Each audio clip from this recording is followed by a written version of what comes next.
guys, this is June because as born in June. Welcome to my amazing life today. So in today's episode, I'm going to talk about this dreadful word that a lot of people don't really love to hear about it. It's failure. Like a lot of times we always focus so much about the successful cases that we've done, like successful deals that we have closed, but then most often time we never really talk about the failures. That's why in this episode I want to tell you guys the real life of entrepreneurs, and the most important part is how you can actually overcome them. So when I think about my failure of actually starting this journey since March 2020 during my lockdown, is that I realized that at the very beginning I was very camera shy. I tried to do a lot of lives. My first live sucks big time for me. But then that was a failure for me. But when I first started, I don't really excel in whatever I do. I keep looking away from the camera. It's just like talking to the laptop and all sorts. But then what I did later on is that I'm so grateful that so many people still giving me encouragement in the comments. So that's why I keep on looking at my own Facebook Live, and then I find out what is the reasons that not many people comment about it, and then I try to do a hypothesis. It's just like every time when you fail something, right, there's always a hypothesis why you fail. Why do you think you fail, and then how you can actually overcome that, and how you can actually avoid that in the future. So what I did when I first started my Facebook Live is that I keep on checking on myself of the videos that I did, and I realized that it's something that is so obvious. I did not really know what kind of topic I want to say in the Facebook Live. I just jump in here and there. I was trying to start a conversation without having like a guide of what I want to talk about. That's why I think I failed.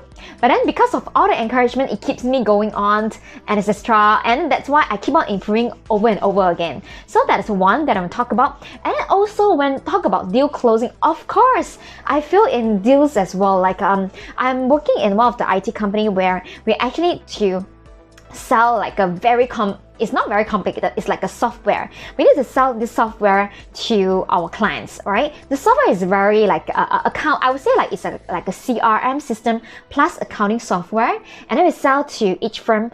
What we wanted to do is that we're trying to convince the firm to take up the software, and then we charge subscription price based on it. So my failure is that I actually went into some of the demos. I actually do like a software demo in front of them. Some are not really very successful. Like people are clueless of what we are offering. People don't think that we are helping to solve their problem. So of course this thing happens because whenever you start, we don't really go for perfection, right? So that time when I was like starting this software promotion, I was like really diving a lot of my personal time and resources to learn about it. But then I figure out, hey, you know what? You just need to go and meet people and then start talking about the software so that they know what you're offering. So that's what I did. But of course, when I launch imperfectly, I will definitely get some negative feedback, or some people do not sign up with us because of some of the reasons. So that's why I always work back on the feedback that people give me, and then we see on psychological level or any from a product perspective how we can actually close a client. So for each client, this is what I will do. Later on, I figure out all the failure. What I will do is that whenever I talk to one particular client, I'll make sure I jot down what I tell them. And then not only what I tell them, as well as what they want in the product itself. What's the problem? Because not all company, they are looking for the same functions in the total full CRM software, right? So I jot down their problems. Not only that, when you're talking to like a B2B like a company, there's always 3 types of people in the company itself. I would say there is an influencer, there is a decision maker, and then that is a blocker. Okay, what is blocker? Blocker is someone who try not to make the deal happen. Influencer is someone who influence the decision making of the boss. So usually the boss will be the decision maker. So I make sure I jot down all the relationship in a particular firm so that I can actually influence all of their decision making. So of course, some other deals I know that I couldn't do it successfully, but as of time, we actually learned. So what is the key objective I'm doing this live? That I want to tell everyone is that we can't win 100% every single time. There will be failure, but then most likely is how you actually deal with the failure. So some of my friends, especially I realize this happens in Asian countries, or it can be like a, Chinese culture or Asian countries. Like I'm from Malaysia, right? So some of our parents really put a lot of, when we were young, we were being pressurized on having to be correct 100% all the time. We are being penalized of making a mistake. Seriously, I'm not joking. Like, I remember when I was really young, when I was in primary school, about 10 to 11 years old, we will have like this kind of, we call it weekly spelling. Like, it's just like we call it weekly spelling kind of thing, right? So we are usually given 10 things to spell, 10 words to spell. So if I make a mistake in one of two, meaning I am correct for 8, but then I'm wrong at 2, I will actually penalize by I will be caned for 2 times. Seriously, this is no joke. This is a lot of Chinese driven culture 10 or 20 years ago. Of course, now it's getting better, but it's actually the mentality. This mentality is so not good, is because we are being penalized for being wrong. That's why a lot of my friends or my peers, we tend not to be able to handle the failure well. But right now, I'm recording this video. If let's say you are just needing this at the moment, I want to tell you what are the steps that you can take to overcome the failure. Okay, this is the tip that I learned from Dale Carnegie. But then the book that he's talking about, it's how to stop worrying and start living. But I felt like the strategies that he shared, right, it's totally applicable for you on how to handling the failure. So there are actually 3 to 4 steps. I actually adapt and then based on the scenario. So the one thing is that why we are afraid of failure, because we are afraid to lose. We are so afraid to lose. So that's why whenever you face a failure that you yourself, you define as a failure, firstly, do not define it as a failure. This is not a failure. This is merely a feedback. When you couldn't close a deal, it is just a feedback of your strategies did not work. So what you need to do is to continue working on the better strategies. So when you replace the word failure by feedback, advice, or suggestions, or opinion, you are on the positive zone. Meaning, when we hear about suggestions, we want to improve. When we hear about failure, we tend to avoid. So these 2 words, even it's so simple kind of trick, but it makes a really, really great impact. So remember, there's no failure, there's only feedback. So this is one of the techniques that is being discussed in NLP, Neuro-Linguistic Programming. Okay, so the second one, you have to accept the worst case scenario of the failure. Okay, maybe you fail a business. Maybe you lost your job. So what is the worst case scenario? Okay, remember, the worst case scenario is not dying, right? So the worst case scenario is just that temporarily you need to find a solution, or you need to get things to work out. Maybe it's just out of your different comfort zones, all right? So accept the worst case scenario. So once you accept the worst case scenario, second thing, you need to start getting facts about this failure. Okay, what do I mean by getting facts of this failure? Okay, you know the worst case scenario. So let's say right now you lost a deal. So what is happening during the deal that you think that you lost the deal? What is the hypothesis? Why do you think that you lost the deal?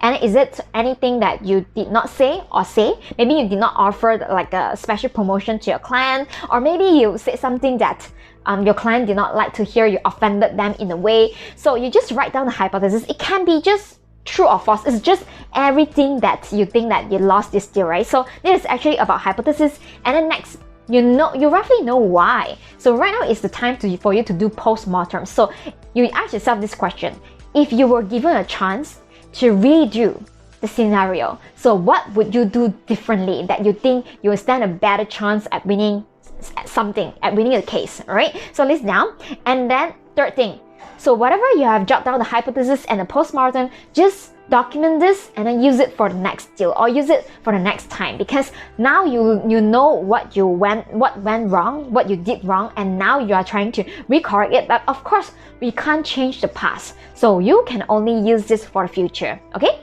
so next one, never dwell on past mistakes. Okay, this is so important, which I want to constantly remind myself as well. So I think this happens not only in your business life, it's also happening in personal life. So I used to be, when I was like 25, I used to dwell on past bad relationship. I was in a relationship that I think that was not very good.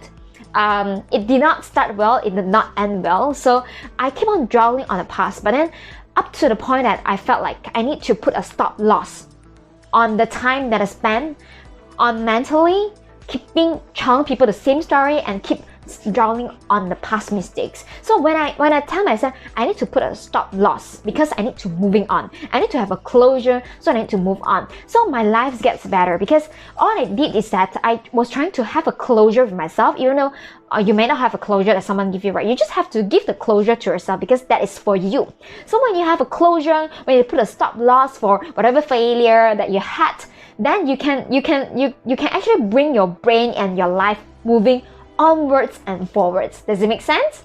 So this is what I always do. And then I realized this thing that I've read in Tony Robbins' Awaken the Giant Within You. This book has helped me so many times these past few years, because sometimes whenever I'm not doing well in my personal life, I would just read the book, right? Because it would kind of give me a lot of motivation. So I do feel down, but it's actually not important that whether you feel down. It's actually how you get back up. So remember, everything happens in life is temporary. There is nothing permanent. So it means that when you are doing well, it's also temporary. So what you need to do is you need to make sure that you improve yourself so that you can stay permanent, right? So same thing applies to the bad stuff. Whatever bad things that happen in your life right now, whether you're in a lockdown or anything, it's only temporary, all right? Things will be okay eventually. You just need to give it some time. So while it's actually trying to recover by itself, you need to work on yourself. Be the person that you want to be in the future. Set your goals.